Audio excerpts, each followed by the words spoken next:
The overall goal of this nutrient pulse method is to indirectly manipulate the ambient pool of dissolved organic matter to understand how this pool of organic matter responds to changes in nutrient concentration.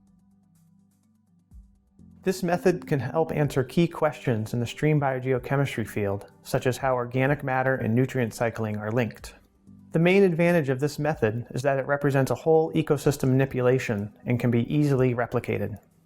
The implications of this technique extend to watershed export of carbon and nitrogen, as the interaction of these elements determines how they are retained within a stream.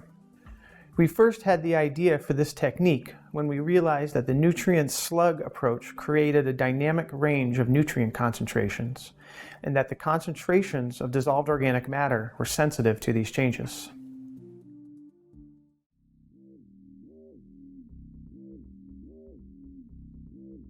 To begin, deploy the field conductivity meter, selecting a location approximately 0.5 to 1.0 meters upstream of the sample collection site. The meter will remain in place throughout the experiment. Next, rinse acid-washed high-density polyethylene bottles 3 times and use them to collect 125 milliliters of background grab samples in triplicate at the addition site and then at the collection site of the experimental reach. These are used to determine ambient concentrations prior to the addition of the solution.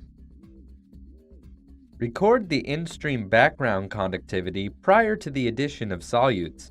Then, record the time of collection and the conductivity of the collected background samples.